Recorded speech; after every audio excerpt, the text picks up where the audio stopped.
I'm happy, of course. I wish I could finish or knock out. They have a knockout, get a knockout, not get a knockout, but knockout him out. But I did the strategy that I was ready for, and I was pretty nervous for this fight because I lost my last fight, and I start winning. It was something weird that never happens before in my last fight, so I'm pretty happy. Do you usually feel nervous before fights, or did you feel the pressure going into this one because of the loss to Munoz? I think I had three losses before my last loss. I had two. One was for the best fight of the world. Wanderson Silva. I did my best. I really lost. Another one was for Nate Marquardt. That something that happens. He got me with a good punch and knocked me out. But it never happens like last time that I won the first round and then I lost the second and the third. So I was doubting myself. I was kind of, you know, in one point that I was kind of sad what happens. And, there was a lot of pressure for this fight for me. And much like in the fight against Munoz, you've shown improved striking. Uh-huh. You doubled him in strikes landed in this Uh-huh. fight. Where is this coming from? Where is this new Demian Maia striker coming from? I've been training a lot, and thanks to my boxing coaches. I have a boxing coach in São Paulo. His name is André Lopes and Luis Doria in Bahia. I go there all the time. The same guy who trains Junior Dos Santos. You know this guy? He has a good boxing, right? So, yeah, and he been training Anderson Silva also. He been training the Nogueira brother. He's a great guy. And in Bahia is a great place to train. We just got the first Brazilian world champion in boxing, amateur boxing. So, I've been training and been working on that. For this fight, I've been in Holland for 3 weeks training Thai boxing at Mejiro Gym, a great academy that, great. I train with Andy Sauer, and other guys there. So I just keep working on my stand-up. With that said, what kind of strategy did you expect out of George Santiago? We know he's a very tough guy, but there was also equal pressure on him coming off that last loss. Yeah, for sure. That's why I knew that it was going to be a very hard fight because he had the same pressure that I had. I knew that my takedowns are much better. I've been in the United States training takedowns with good wrestler.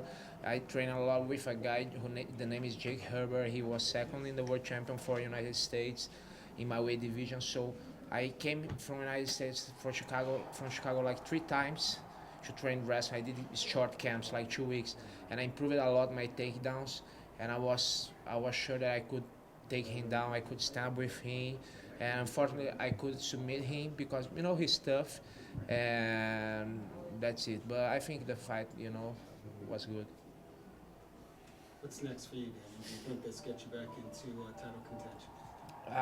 Of course I want, but of course I know not now. I will need more fights, but I know I'm in the top 10 in the category, and I will keep working. I pretend to go to other countries to train like I always do, like Thai boxing, and jiu-jitsu in Brazil. Do my camps before the fights. Keep working. I want to be the best as I can and do the better as I can. If you do get another shot at Anderson Silva, what do you do differently coming into that fight? I think what Chael did was a good strategy. When you want to play too much with Anderson, you let him move too much, you let him relax, then he grows a lot. Always in the first round, when I see he's just studying, but if you let him play, you let him relax in the fight, in the second round, a lot of fights he knocked out the guys in the second round. And I realized that what Chael did and what I did in the end of third, fourth, and fifth round in Abu Dhabi was the better choice. But he's really a true champion. It's pretty hard. It's easy to say, but it's hard to do. But of course, you need to have a strategy and go there and try to do. If I get the chance again, I will do the best as I can. Are you doing more weight training these days? Because your body seems a lot so? more muscular than it was when you started your career. Yeah, I think was something like developing. I've been doing a lot of Olympic weightlifting, and my conditioning coach Diego is with me here. But I have also a guy, Dimas in Brazil, who does weightlifting for me. They work together, and I think when I started in the UFC, I was like 190, and I used to fight 185. Now sometimes I'm 205, so I'm much heavier, much stronger.